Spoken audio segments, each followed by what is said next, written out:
Aujourd'hui, je suis heureux de donner la parole donc à Bernard Merin, qui est déjà intervenu dans le séminaire il y a 1 an ou 2, je crois, mais que je présente tout de même en quelques mots. Bernard Merin est psychomotricien. Euh, il a publié récemment avec Francis Moreau en Non, postface. oui, avec Francis en En postface. postface, ah ouais, c'est parce que j'ai le truc en tête. Hein. Mais vas-y, tu expliques ce que tu as publié en Oui, quelques mots. donc ça sort au mois de mars. On a donc publié un ouvrage qui s'intitule Les troubles oro-alimentaires C'est plus fort. chez les personnes avec autisme et intérêt de l'approche sensorimotrice selon les travaux de Bullinger, que j'ai co-dirigé avec un collègue pédopsychiatre à Toulon qui s'appelle Emmanuel Danville, et donc qui est postfacé par Francis et préfacé par Pierre Delion, Voilà. qui était mon chef de service pendant plus de 10 ans. D'accord. Bon. Et puis, donc aujourd'hui, tu interviens, alors je lis le titre que tu m'as donné, de l'organisme au corps, une histoire du développement sensorimoteur de l'enfant. Merci. Voilà. Bien, donc bonjour à tous et bonne année aussi. Hein. Et merci à l'équipe de l'école française de design de me permettre... Plus fort. Oui, Vous me faites signe si je baisse la voix. Voilà, donc de me donner l'occasion effectivement de réintervenir dans ce séminaire, d'autant que le thème de cette année, c'est l'enfant. Donc quand on en avait un peu discuté, il semblait peut-être intéressant de pouvoir ramener quelques éléments concernant le développement de l'enfant, et donc de questionner un peu cet aspect-là. Et donc, moi, je vais vous raconter une histoire, celle du développement sensorimoteur de l'enfant, une histoire qui m'a été, je dirais, transmise par un professeur de psychologie du développement qui s'appelait le professeur André Bullinger, qui était professeur de psychologie à l'université de Genève, donc voilà, auprès de qui j'ai été formé, et puis j'ai un peu accompagné au cours de formation jusqu'à son décès en 2015. Et donc je vais m'appuyer sur ses travaux pour un petit peu relater cette histoire du développement sensorimoteur. Alors, je parle de Bullinger, je fais un petit clin d'œil. Ceux qui me connaissent bien savent que je me réfère souvent à cette approche. Donc, je rassure, ce n'est pas un intérêt restreint, comme on peut retrouver dans le TSA. C'est vrai que ça fait plusieurs années que je travaille autour de cette approche. Par contre, ça n'enlève rien et c'est une approche qui peut tout à fait être croisée par d'autres approches, notamment donc celle de Trevarten dont Francis nous a parlé à une précédente séance. Et je crois aussi qu'on avait déjà évoqué ici Philippe Rochat, qui est un psychologue du développement. Donc, en tout cas, l'histoire que je vais vous raconter se situe dans le cadre de la psychologie du développement. Et je vais essayer, puisque c'est aussi mon intérêt, d'essayer de la croiser avec peut-être quelques éléments phénoménologiques. Mais très modestement, puisque je ne suis pas philosophe, mais voilà, je m'alimente et j'éclaire ma clinique avec cette approche. Pour commencer, je vais quand même dire quelques mots sur André Bullinger, la position qu'il a prise. Alors, André Bullinger a d'abord été l'élève, puis le collaborateur de Jean Piaget, qui a été donc le premier à proposer en 1936 cette notion de stade sensorimoteur. Et ce qu'on entend par stade sensorimoteur, c'est la période qui va de la naissance à environ 24 mois. Cette période, donc, ce qui va marquer pour Jean Piaget la fin de la période sensorimotrice, c'est l'accès pour l'enfant à ce qu'on appelle la permanence de l'objet, qui va lui permettre d'avoir un mode de fonctionnement cognitif différent. Voilà. Pour moi, c'est une période que l'on peut, en partie en tout cas, dans les, on va dire, 6-7 premiers mois de vie, que l'on peut qualifier d'antéprédicative, c'est-à-dire avant toute pensée réflexive, et moi individué. Elle se caractérise par le fait que les matériaux qui vont alimenter l'activité psychique du bébé sont de nature sensorielle et motrice, et l'idée c'est de penser que ces matériaux, donc sensoriels et moteurs, sont pour le bébé de véritables objets de connaissance. Ce n'est pas que du moteur, c'est quelque chose qui va alimenter ce que moi j'appelle l'activité psychique du bébé. Bullinger, lui, pensait que l'enfant décrit par Piaget, donc Piaget appelait cet enfant le sujet épistémique, un peu un sujet idéal à qui on pose un problème et qu'il arrive à résoudre, était en quelque sorte un sujet idéal, et pour Piaget, il possédait en lui toutes les conditions nécessaires à son développement. Et il ne se prenait, disait Bullinger, l'enfant décrit par Piaget, ne se prenait jamais les pieds dans le tapis.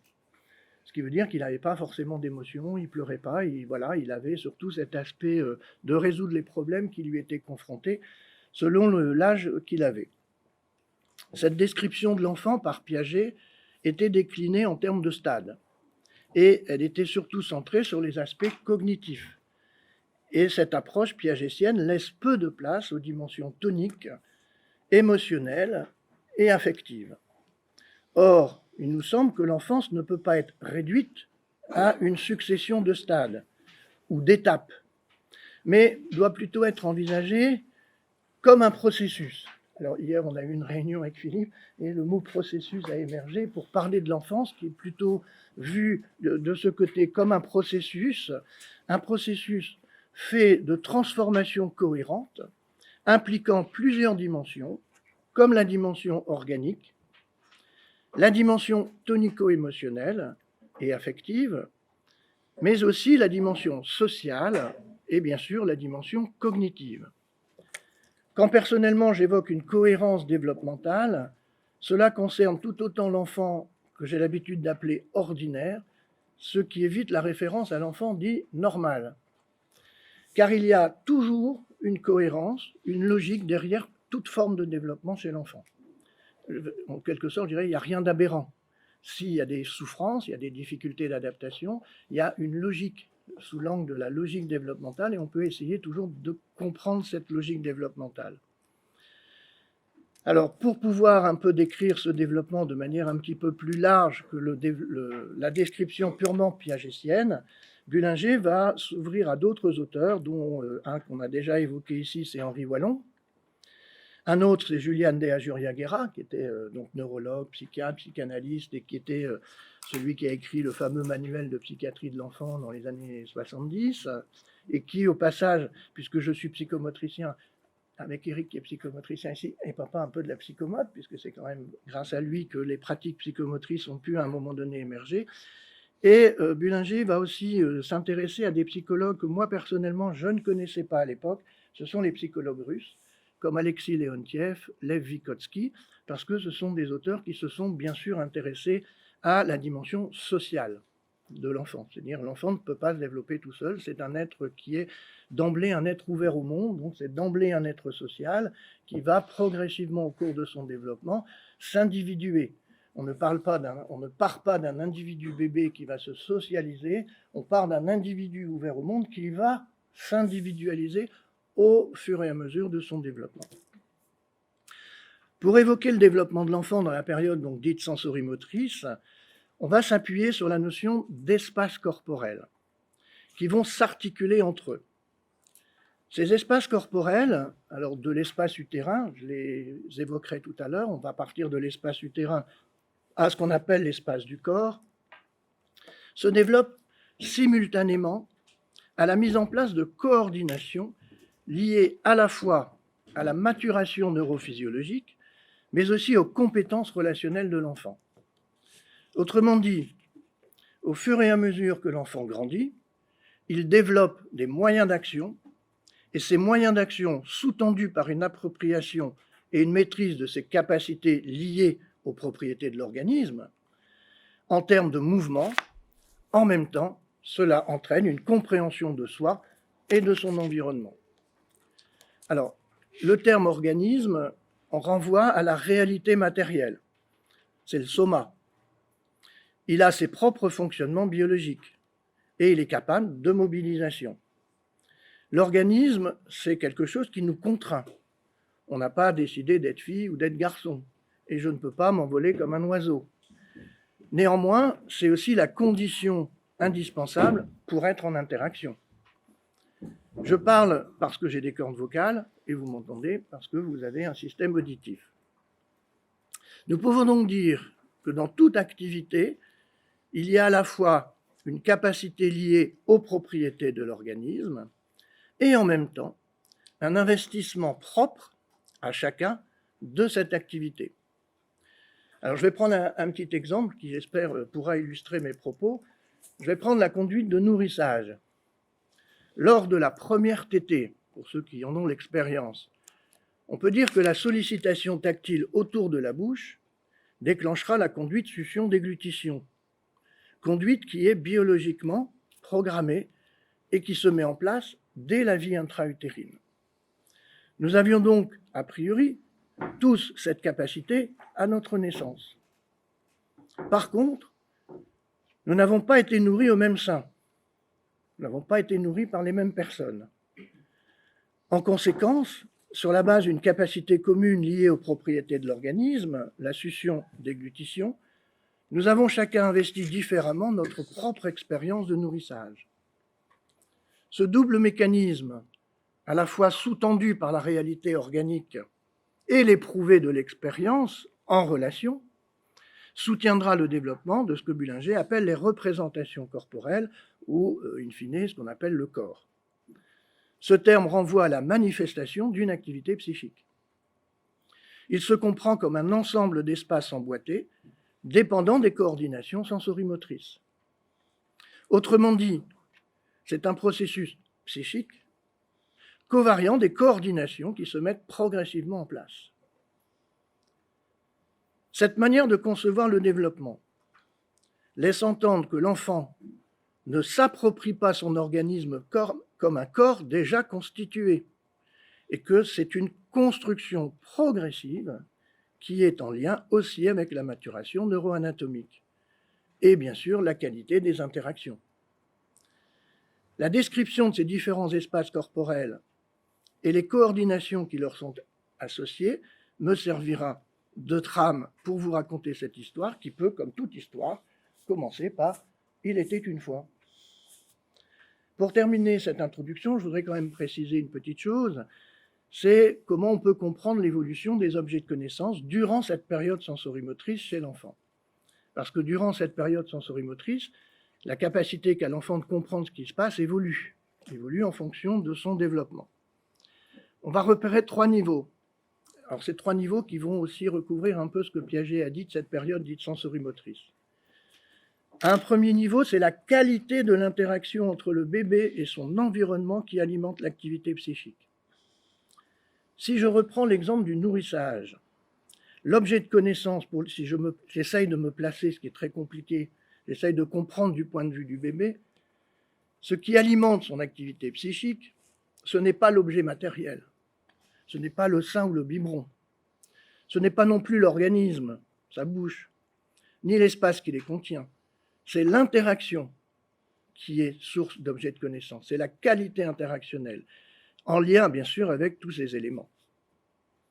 Cette activité est perceptible lorsque le bébé montre progressivement des adaptations tonico-posturales et une certaine disponibilité corporelle lorsqu'il va percevoir les indices d'une situation qui va se répéter. Ce que l'on traduira donc en termes d'habituation sensorimotrice. Donc première tétée, il faut s'ajuster, et puis on pourrait dire qu'au bout de quelques tétées, le bébé s'ajuste peut-être plus facilement. Le porteur, parce qu'il y a la maman, mais il y a aussi le papa ou d'autres personnes qui peuvent nourrir, on va s'ajuster à notre bébé, et cet ajustement réciproque va évoluer, c'est-à-dire que le bébé comprend des choses de cette situation, et on arrive à une séquence de nourrissage. Progressivement, la maturation neurologique permet au bébé d'affiner ses mouvements, ce qui va correspondre à un second niveau de connaissance. Nous pouvons dire que le bébé, dans les premiers mois de vie, bouge dans le but de s'auto-éprouver. Et ces éprouvés sont partagés avec autrui. Il y a toujours quelqu'un avec un bébé. C'est ce que Wallon et Ajuriaguera ont nommé le dialogue tonique ou le dialogue tonico-émotionnel. Au sein de ce dialogue avec les adultes, les dimensions biologiques, les dimensions affectives et sociales vont s'entrecroiser pour constituer la base des premières formes de représentation corporelle. Ce bébé va partager ses variations toniques, ses éprouvés avec quelqu'un qui les verbalise, qui le parle, qui le porte. Ces représentations, ces premières formes de représentation corporelle, on peut dire qu'elles sont essentiellement dynamiques, car elles sont liées à l'activité de l'enfant. Elles ne sont pas directement évocables par lui, mais participent probablement d'un sentiment diffus d'existence. Cette idée, pour moi, faisait écho un peu à ce que disait Merleau-Ponty dans La phénoménologie de la perception. Il disait « On se sent d'abord vivant avant de savoir dans quel monde on est ». Je trouve que voilà, un bébé, il se sent peut-être d'abord vivant à travers toutes ces expériences qu'il a, plutôt que de pouvoir conceptualiser le monde. Le troisième et dernier niveau de connaissance, pour cette période dite sensorimotrice, correspond au moment où l'enfant va prendre en compte la conséquence de ses mouvements. Nous pourrions donc parler à ce moment-là peut-être non plus de mouvement, mais l'enfant commence à construire ce que moi j'appelle des gestes intentionnels, avec une direction. Désormais capable de coordination stable, alors on le verra dans la suite, la coordination notamment visio-manuelle qui s'installe chez le bébé. La stabilité de ces coordinations peut permettre au bébé d'engager ses mouvements, donc ses gestes, dans un but déterminé. C'est l'enfant qui fait tomber un objet dans la première période et il voit l'objet tomber mais ne se rend pas compte que c'est son mouvement qui a fait tomber l'objet. Dans cette période, l'enfant va intentionnellement faire tomber l'objet pour en obtenir un effet. Nous faisons donc l'hypothèse que l'accès à la permanence des objets, qui arrive, donc là on arrive à peu près à la moitié de la première année de vie, la permanence des objets est covariant de la permanence des moyens sensorimoteurs. Autrement dit, pour que le bébé puisse interagir, il faut qu'il ait à sa disposition des moyens d'action qui, eux aussi, se stabilisent. Donc, s'il fait tomber un objet d'une certaine manière, il sera capable ensuite de refaire le même geste pour réobtenir le même effet. Et ce qui va se passer aussi, c'est que dans une situation précise où l'enfant fait tomber tel objet, si à un moment donné il est dans une autre situation, il peut tout à fait utiliser le même geste pour faire tomber autre chose. Ça veut dire que le savoir-faire du corps va lui appartenir et ne va plus être dépendant des actions en elles-mêmes, ce qu'on appelle un peu la généralisation. L'exemple que je donne souvent aux étudiants, c'est vous savez faire du vélo, si je vous emmène faire du pédalo et que vous me dites j'ai jamais fait de pédalo, je ne sais pas faire, ben si, parce qu'ils savent pédaler. Et le pédalage n'est pas lié au vélo. Il est lié au vélo, au pédalo, à toute situation, à la gare quand on doit recharger son téléphone. C'est une action qui nous appartient et qui n'est pas forcément coincée par les actions, les situations qui les déclenchent. Contrairement, par exemple, dans certaines difficultés de type autistique, où la généralisation d'action est difficile. Ils savent faire certaines choses dans certains contextes, changer un élément du contexte, ils n'arrivent plus à le refaire parce que ça n'a plus le même sens. Voilà, donc on peut dire que la permanence de la compréhension de soi du monde est covariante de la permanence des moyens sensorimoteurs. Et bien évidemment, on arrive doucement sur la fin de la première année. Le développement progressif du langage à partir du babillage va permettre l'émergence d'un niveau représentatif plus élaboré, composé à ce moment-là d'une capacité à former des idées qui achèvera ce que nous appelons la période dite sensorimotrice. Parce qu'à partir du moment où l'enfant interagit avec les objets, on fait l'hypothèse qu'il prend en compte l'espace qu'il contient les objets. Et l'accès à l'espace est extrêmement important. C'est aussi à ce moment-là que l'enfant va commencer à pointer, par exemple. Le pointage va apparaître à ce moment-là. Alors, on va démarrer par le premier espace, et je reprends ma phrase de tout à l'heure, il était une fois. Il était une fois des éléments organiques qui se rencontrent, s'entremêlent, fusionnent pour donner des éléments plus complexes. Certains de ces éléments se développent au sein d'un muscle pour donner en quelques mois naissance à un enfant. Ce muscle est qualifié d'espace utérin, est un espace de dialogue qui passe à la fois par la dimension tonique, au travers des mouvements réciproques entre le fœtus et la paroi utérine, mais aussi par les systèmes sensoriels, qui progressivement vont réagir aux différents signaux perçus. Pour rappel, le système tactile débute à la 10e semaine de vie intra-utérine, suivi de l'olfaction et du goût. Le système auditif réagit aux sollicitations à partir du 5e mois. On peut donc dire que le fœtus entend la voix de la maman, entend les bruits. C'est extrêmement filtré, mais il peut réagir. Et enfin, la vision. Il n'y a pas beaucoup de lumière. L'ensemble de ces capacités sensorielles commence à se coordonner vers la 30e semaine de vie intra-utérine. Des activités organisées se mettent aussi en place dans la vie intra-utérine. La première activité organisée que l'on peut repérer vers la 11e semaine, c'est ce qu'on appelle le réflexe de Hooker. Quand le fœtus a une sollicitation tactile autour de la bouche, il passe la langue. C'est un signe pour les médecins de maturation aussi du fœtus. Si ce réflexe n'apparaît pas, ça peut laisser supposer qu'il y a une difficulté dans l'embryogénèse, on va dire, ou dans le développement organique du fœtus. C'est aussi ce réflexe qui permettait à un moment donné de qualifier le passage du stade embryonnaire au stade fœtal. Consistant donc à la sortie de la langue lors d'une sollicitation tactile près de la bouche. La conduite de succion apparaît à 12 semaines, la déglutition à 13 semaines et la coordination vers 30 semaines, ce qui fait que tous les bébés qui naissent avant 30 semaines ont des risques ou des chances de devoir être sondés, parce qu'ils n'ont pas ce réflexe, cette conduite succion-déglutition, comme les grands prémas. Et d'ailleurs, ils sont souvent aussi mis sous oxygène. De même, les expériences du biologiste Benoît Schall ont pu mettre en évidence qu'un bébé, dès sa naissance, est capable de discriminer des odeurs en lien avec l'alimentation gérée par la maman pendant la grossesse. Donc il a fait une expérience de maman à qui il a demandé de manger des bonbons à l'anis dans les dernières semaines de leur grossesse, et à la naissance, il présente 2 odeurs au tout petit, une odeur neutre et une odeur d'anis, et préférentiellement le bébé tourne la tête vers l'odeur d'anis. Donc il y a un engrammage olfactif qui est important.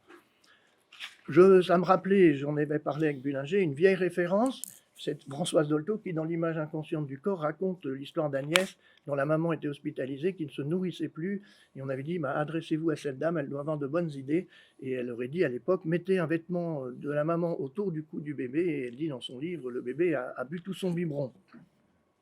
Ceci étant, les expériences en psychologie montrent que ce n'est pas nécessairement une odeur de la maman. On peut tout à fait habituer un enfant à une autre odeur, notamment la vanille ou les odeurs assez douces, qui sont des odeurs qui peuvent être utilisées dans les soins de néonatologie. Quand il y a des soins intrusifs où les bébés vont se désorganiser, on les habitue à une odeur et l'odeur peut effectivement permettre à ce bébé de le mot qui me vient n'est pas très juste, c'est calmer, mais se rassembler beaucoup plus vite qu'un bébé qui n'aurait pas de point d'appui olfactif.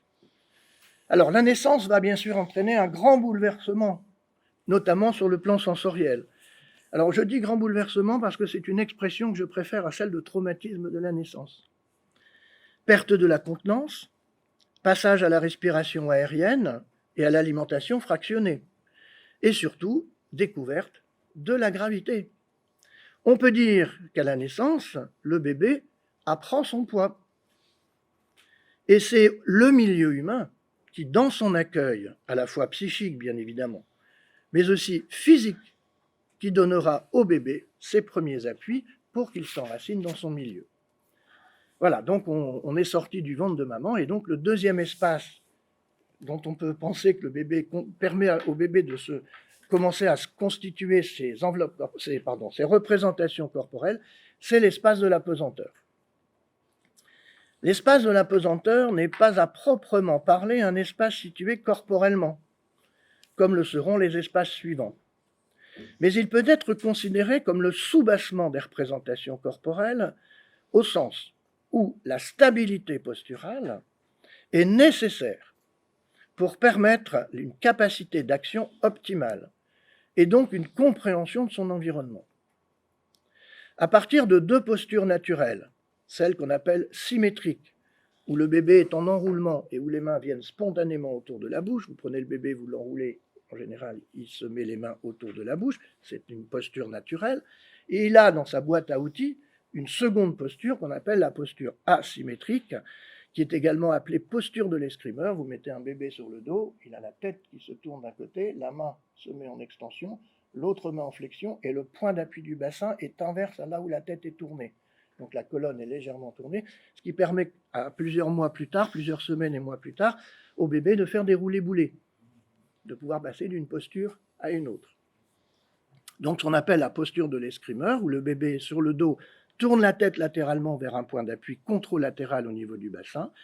L'enfant qui vient de naître va construire ce qu'on appelle la fonction proprioceptive.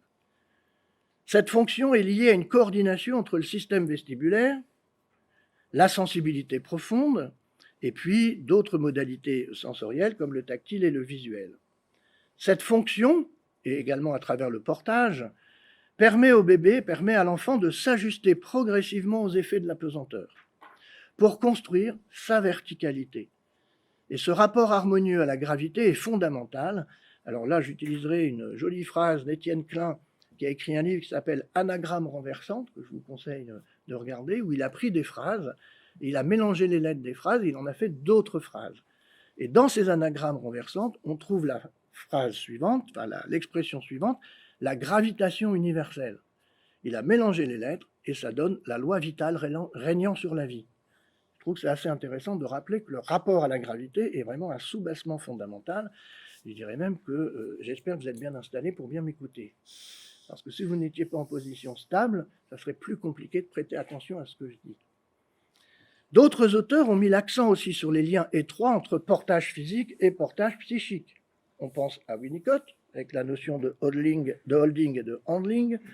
On pense à Pierre de Lion avec la notion phorique, et au philosophe Emmanuel de Saint-Aubert qui lui parlait de la notion de portance.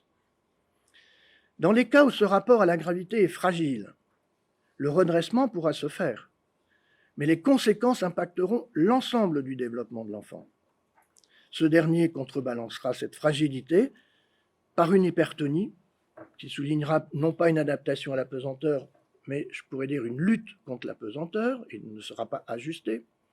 Pour ceux qui ont croisé ces enfants, les cliniciens peuvent voir des comportements en agrippement, ce qu'on appelle l'agrippement à la bouche, ou tenir toujours un objet, l'agrippement visuel, les transitions de posture qui sont parfois compliquées, passer de la station assise à la station debout, passer de la station allongée à la station debout. Les marches sont parfois compliquées. Et sur le plan psychique, nous pouvons faire l'hypothèse qu'une personne dont le rapport à la gravité est fragile peut éprouver un sentiment d'insécurité, voire des angoisses de chute, voire des angoisses d'effondrement. Et je pense qu'en français, quand on ne va pas bien, on dit « je peux m'effondrer ». Je trouve qu'il y a voilà, une analogie qui peut être intéressante. Donc, cette appropriation de la pesanteur, bien évidemment, ne concerne pas la toute première période de l'enfant. Elle concerne toute notre vie. On est toujours ajusté à la pesanteur. Mais là, dans le cadre de cette période sensorimotrice, l'ajustement à la pesanteur amènera la verticalisation, amènera l'enfant à finalement se mettre debout sur ses deux pieds. Et je rappelle qu'on n'apprend pas par le biais cognitif à un enfant à se mettre assis ou à marcher. On lui donne des bons appuis et lui, il comprend les effets de la pesanteur et il intègre ses appuis. Et on a une belle surprise un matin en disant « Regarde, il s'est mis debout. Ah, regarde, il vient de faire son premier pas. » Et on est tous contents de voir que nos enfants progressent. Le troisième espace, qui est covariant du précédent, c'est ce qu'on a appelé l'espace oral. Parce que la première partie corporelle qui va être impliquée dans l'interaction, c'est bien évidemment cette zone orale à travers la séquence de nourrissage. Donc, comme évoqué précédemment, le bébé maîtrise rapidement sa bouche, dans sa dimension praxique, et ce, grâce aux séquences de nourrissage.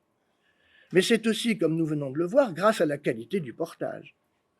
Celui-ci, un portage adéquat, autorisera une détente et un bien-être pour le bébé qui pourra de fait sphinctériser harmonieusement ses lèvres autour du mamelon ou de la tétine et apprécier pleinement les sensations intrabuccales et interoceptives pour un nourrissage et une digestion apaisée. Parce que quand je suce une tétine, un biberon, il faut que j'ai un équilibre entre ma lèvre supérieure et ma lèvre inférieure. Je sphinctérise bien pour que ça aille à l'intérieur. Si je ne sphinctérise pas bien, ça risque de couler. Et si à chaque fois que je suis nourri, j'ai des sensations sur le menton, je n'ai pas encore construit ma zone orale, je peux intégrer mon menton dans l'idée que c'est ma bouche aussi. Et puis quelques années plus tard, on dit « Ah ben lui, quand il mange, il en met partout. Regarde, ça coule. » Il y a des enfants qui mangent et ils n'ont même pas ce réflexe d'essuyer. C'est ça que ça peut interroger. En effet, le repas n'est pas qu'une séquence où il s'agit de répondre aux besoins physiologiques. Le repas, pour un enfant, ça raconte une histoire dans laquelle plusieurs éléments vont rentrer en ligne de compte. Il s'agit du contact corporel à autrui, au travers des postures, les aspects sensoriels, le regard, les aspects tactiles, les aspects gustatifs, les aspects olfactifs, la qualité de la succion, puis, quand il sera plus grand, la qualité de la mastication, et enfin la déglutition. L'harmonie entre ces différentes phases amènera le sentiment de satiété, qui n'est pas uniquement associé à la satisfaction organique. C'est un sentiment beaucoup plus large. Et le but d'un repas, pour tout à chacun, mais surtout pour le bébé, c'est de créer une expérience positive qui permet au bébé de vivre ce qu'on appelle un état hédonique. Qui me fait toujours penser à la chanson de Patrick Topalov, je suis désolé de ma référence. j'ai bien mangé, j'ai bien bu, j'ai la peau du ventre bien tendue, qui permet à l'enfant d'investir positivement les séquences de repas, entourées bien sûr de l'attention bienveillante de la personne qui nourrit. Dès lors que la bouche est investie et constitue une première forme de représentation corporelle à travers les activités de nourrissage, celle-ci pourra être associée à d'autres fonctions que celles du nourrissage, comme l'exploration des objets. Les enfants mettent tous en bouche à un moment donné. L'émission du langage, bien évidemment, et l'expression affective, parce que je rappelle quand même que la bouche permet de faire des bisous. Elle participe aussi de la constitution des limites entre soi et non-soi, entre le dedans et le dehors, entre le besoin et le désir. Au regard de toutes ces fonctions, nous ne parlerons donc plus seulement de la bouche, mais de l'espace oral, qui est au carrefour du besoin vital, mais aussi affectif et relationnel.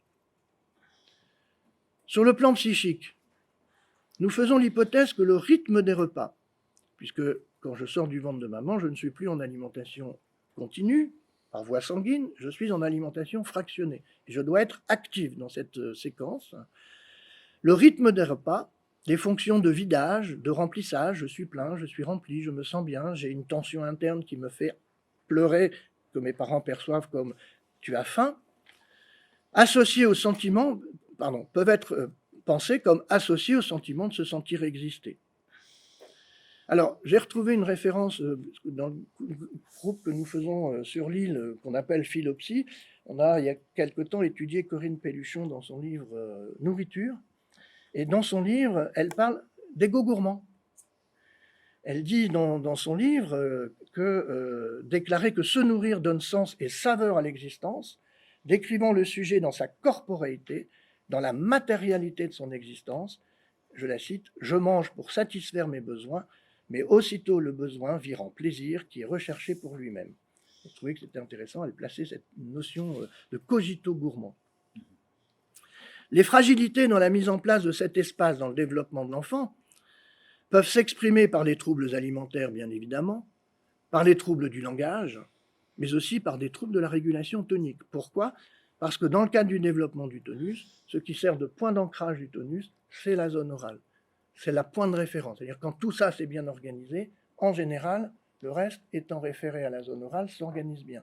Des enfants que j'ai rencontrés qui ont eu par exemple des gastrostomies, qui n'ont pas été alimentés par la zone orale avant plusieurs mois, voire plusieurs années, sont des enfants dont on dit qu'ils sont instables sur le plan psychomoteur. En fait, ils bougent, mais on a l'impression que ça va un petit peu dans tous les sens, parce qu'il n'y a pas cette référence à la verticalité qui est originée dans l'intégration de la zone orale. Donc les difficultés d'intégration de la zone orale peuvent avoir des impacts beaucoup plus larges que simplement situés autour de la zone orale, et on verra après que la bouche va aussi remplir une autre fonction. Le chapitre suivant, c'est l'espace du buste. Alors, on y a en tête un enfant qui grandit tout doucement, qu'il a, on va dire, 3-4 mois, il arrive vers 3 mois. Suivant la logique développementale, la coordination que le bébé va ensuite mettre en place, après avoir bien incrémenté, on va dire, cette zone orale, va concerner ses capacités de redressement. D'abord au niveau de la tête, puis au niveau du haut du corps. Ce bébé va avoir cette capacité. Il s'agit de la mise en place d'un équilibre entre les mouvements de flexion et les mouvements d'extension au niveau du buste. L'image, c'est celle des haubans d'un bateau. Le haubanage avant-arrière, référence aux cordages qui maintiennent les mâts du bateau. On imagine la colonne vertébrale, les haubans d'un côté, et chaque fois que le bateau bouge, il y a toujours cette verticalité qui est maintenue. Donc, le bébé va dans un premier temps soutenir ses redressements par un appui sur une respiration thoracique, ce qu'on appelle le tonus pneumatique. Donc, si vous regardez un bébé qui est fléchi, il fait...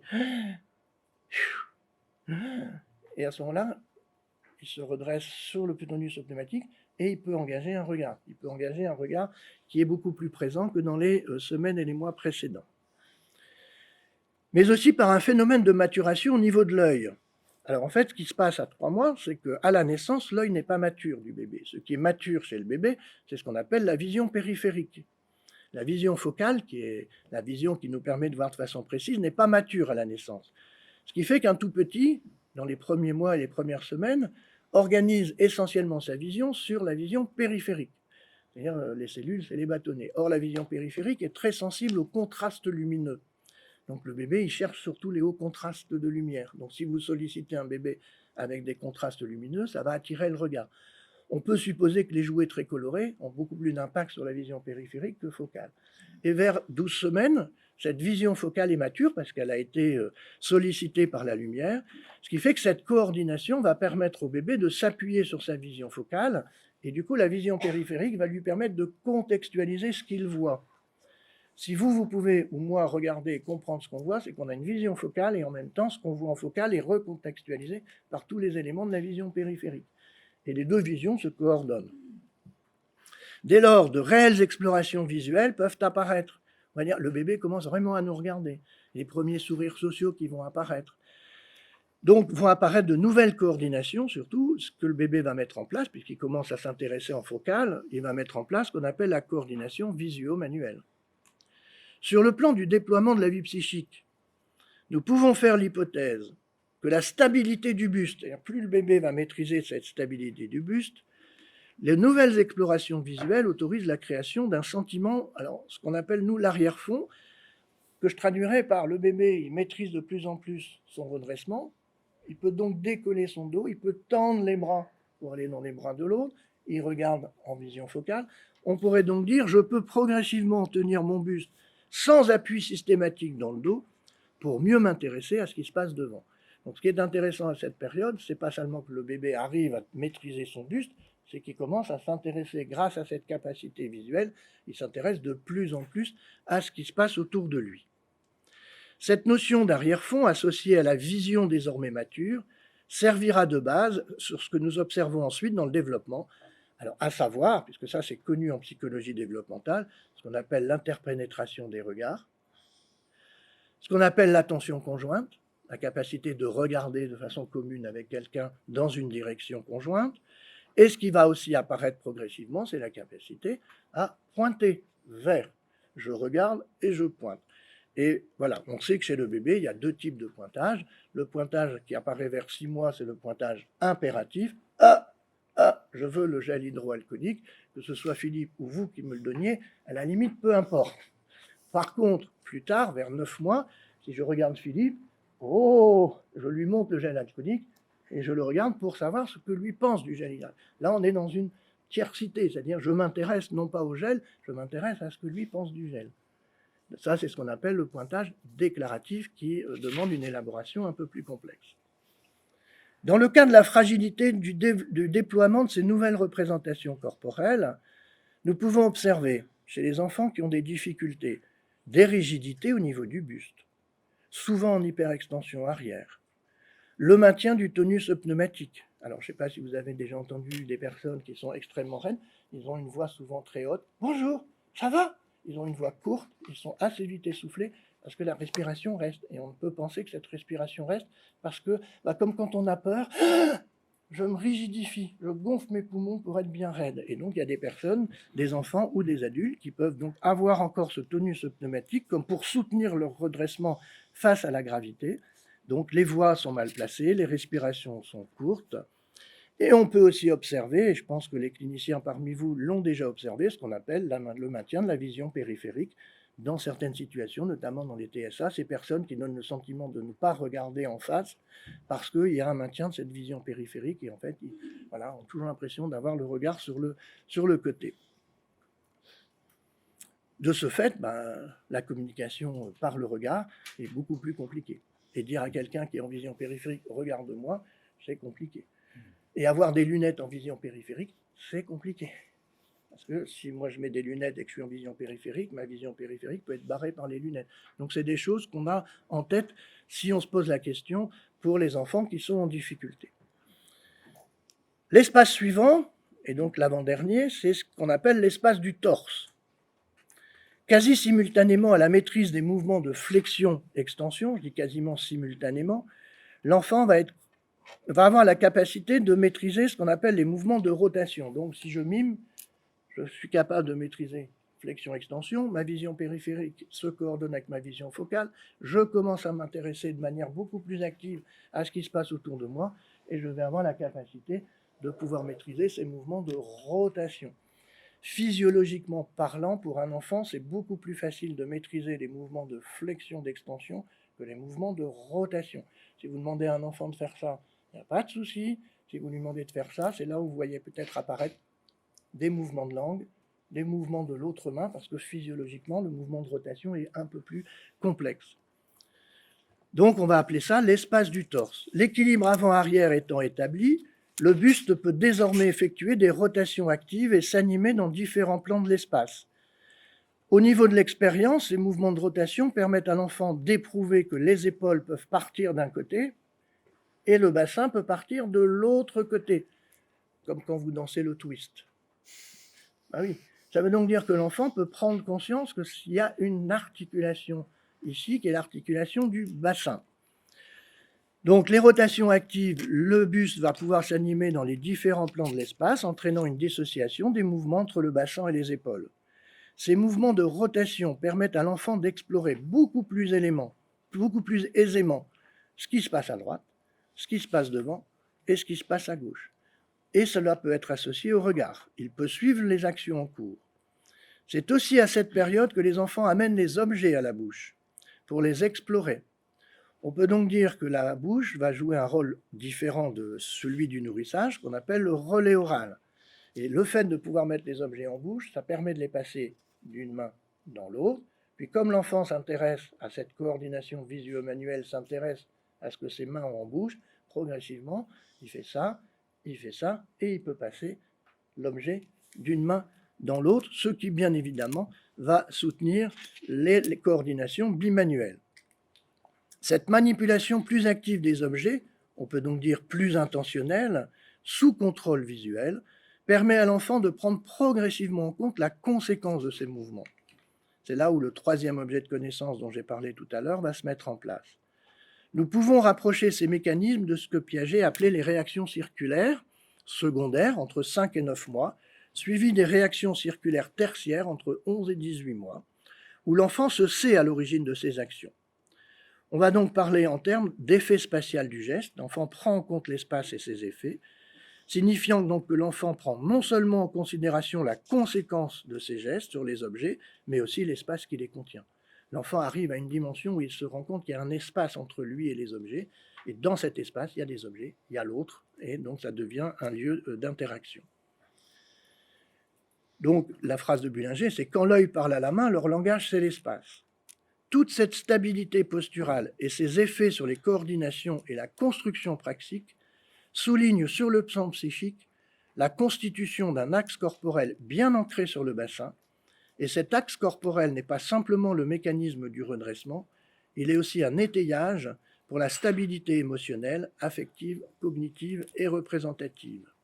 Et c'est là où je disais tout à l'heure, dans le langage courant, c'est la notion d'effondrement qui peut être évoquée quand nous sommes déstabilisés, attestant bien que cette stabilité s'ancre tout autant dans le postural que le psychique.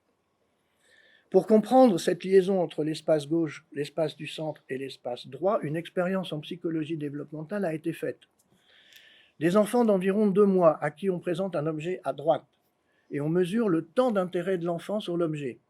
On va dire l'enfant s'intéresse 3 minutes à l'objet, donc on a mesuré ce qu'on appelle le eye tracking, le regard, le nombre de mouvements, l'accélération cardiaque, il y a plusieurs mesures qui ont été faites, et on dit l'enfant s'est intéressé pendant 3 minutes à ce nouvel objet. L'objet est retiré et a été remontré à l'enfant à gauche. Et là, les expérimentateurs se sont rendus compte que le temps d'intérêt de l'enfant, quand on lui représentait l'objet à gauche, était de la même durée que quand on lui présentait l'objet à droite. Autrement dit, l'enfant ne fait pas le lien entre ce qu'il a vu à droite et ce qu'il a vu à gauche. Pourquoi ? Parce qu'à cette période-là, il n'y a pas encore un rapport objectal. Il n'y a pas encore de conscience que l'objet existe en soi. Puis il y a toute la période où l'enfant va mettre en bouche, va passer d'une main dans l'autre, etc. Et après, vers 5-6 mois, puisque l'espace de préhension apparaît vers 5 mois, lorsque vous présentez un objet à droite, il s'y intéresse pendant un certain temps, et quand on représente l'objet à gauche, il s'y intéresse moins longtemps. Et les chercheurs se sont dit, tiens, là, l'enfant reconnaît l'objet. Ça veut donc dire que l'objet existe indépendamment de la situation spatiale dans laquelle il est. Ça veut donc dire que, intuitivement, l'enfant dissocie les deux, et donc prend en compte l'espace, et prend en compte de façon différente l'objet qui est dans cet espace. Et donc, il accède progressivement à ce qu'on va appeler ensuite la permanence de l'objet. Alors, la prise en compte de l'espace est un moment extrêmement important dans le développement de l'enfant, parce qu'elle va s'accompagner d'une évolution dans la manière qu'il aura de communiquer. Après une période de vocalise dans les premiers mois, puis une période de babillage qu'on appelle rudimentaire, entre 4 et 6 mois, va apparaître un babillage beaucoup plus sophistiqué, qu'on appelle le babillage mixte, qui est considéré comme le premier signe du proto-langage, avec des intonations, notamment de la voix maternelle et du langage maternel. Et ce babillage évoluera ensuite vers ce qu'on appelle le babillage mixte, composé des mots de la langue. Et là, l'enfant va commencer à nommer aussi les biberons. Au début, on dit montre pas son biberon parce qu'il n'est pas l'heure de le nourrir, donc il a bien compris qu'il va être nourri, donc il va s'agiter.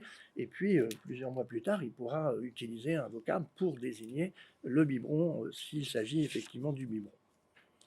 Lorsqu'il y a des fragilités au niveau de l'espace du torse, nous pouvons observer chez certains enfants des difficultés dans l'association épaule-bassin, les enfants qui sont extrêmement raides.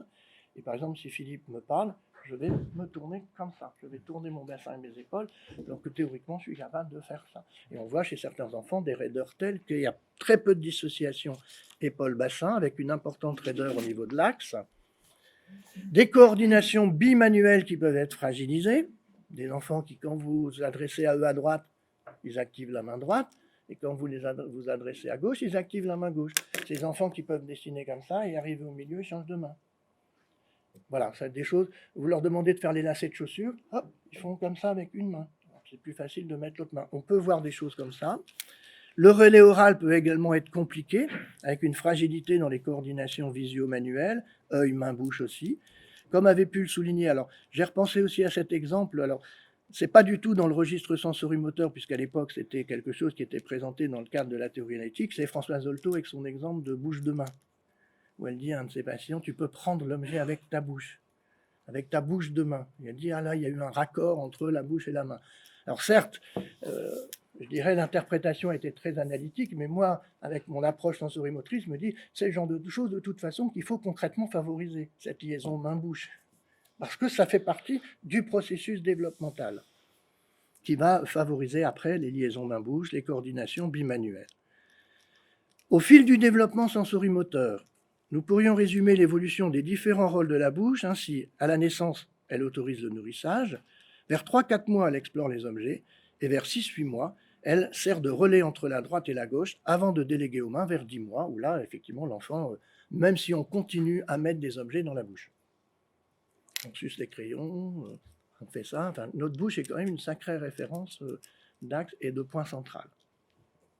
Le dernier espace, c'est ce qu'on appelle l'espace du corps. Donc, j'instrumente bien ma bouche, j'ai le redressement, j'ai la dissociation, donc je commence un petit peu à articuler le haut et le bas du corps, je commence à faire des roulés-boulets, je vais progressivement passer aux 4 pattes. La dissociation épaule-bassin va donc autoriser tous les jeux actifs d'enroulement, les roulés-boulets, les premiers déplacements. L'enfant va attraper, va jouer avec ses pieds. Les appuis posturaux et le redressement vont impliquer de plus en plus le bas du corps et aboutir au premier déplacement.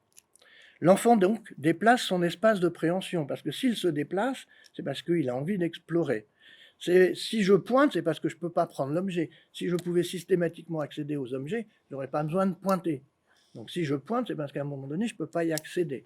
Et puis progressivement, je vais pouvoir maîtriser tout ça. Et donc on peut dire que marcher ne consiste pas seulement à se déplacer d'un point A vers un point B.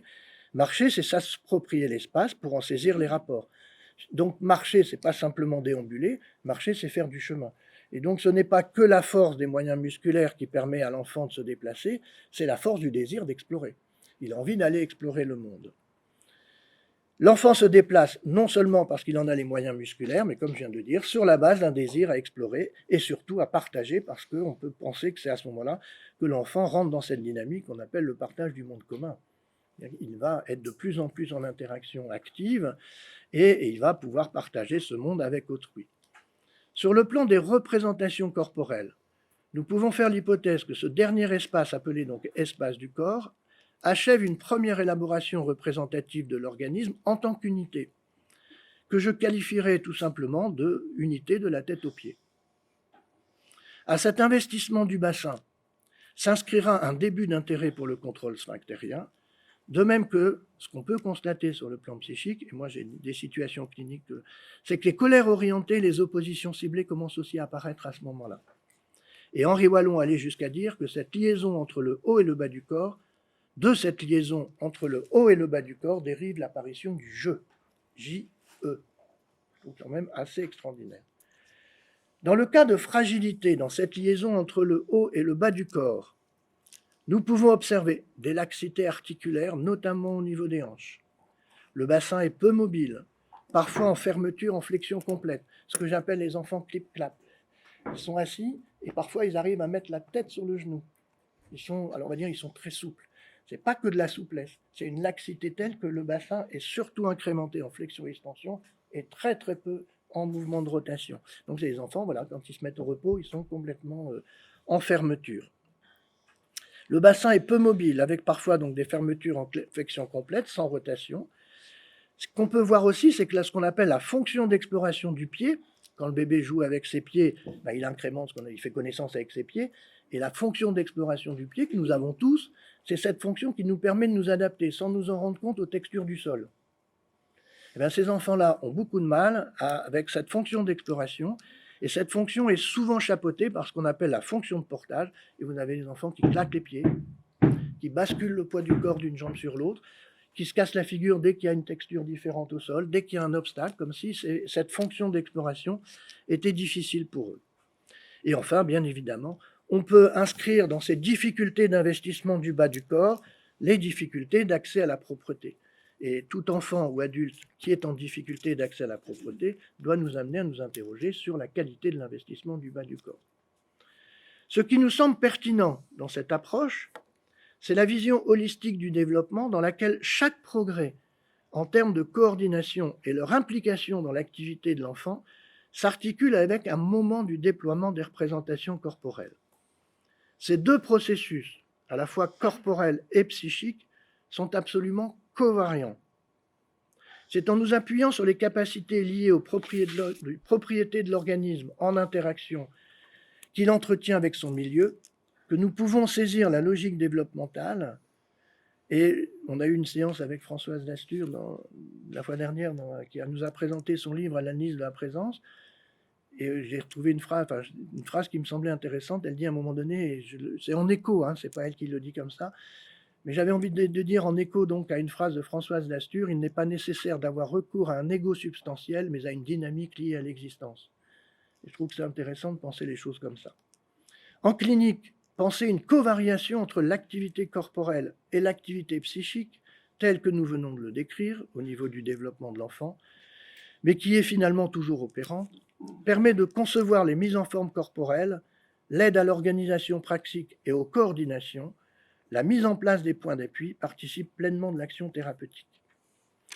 Pour conclure, je vais essayer de mettre en perspective 3 éléments qui me semblent peut-être en lien avec une approche, ou en tout cas un point de vue phénoménologique, même si, alors je le dis parce que j'en ai parlé avec lui, André Bullinger ne se reconnaissait absolument pas dans la philosophie en tant que chercheur, et la phénoménologie m'a simplement dit cette phrase, oui, mais moi je pense que la phénoménologie n'est pas génétique, c'est-à-dire elle ne s'intéresse pas au développement de l'enfant.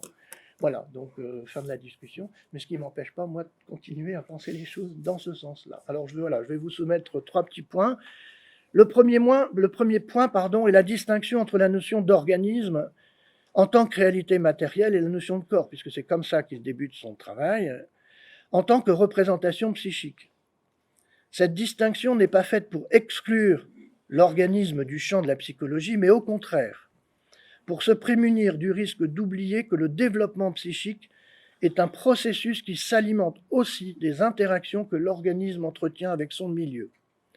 Nous sommes ici plutôt dans une perspective que j'appellerais téléonomique, dans laquelle ce sont les interactions avec le milieu qui donnent les orientations au développement, et non pas téléologique, qui considérerait dès le départ une finalité au développement, même si bien sûr ce dernier suit une logique que l'on peut déduire de la loi naturelle du vivant.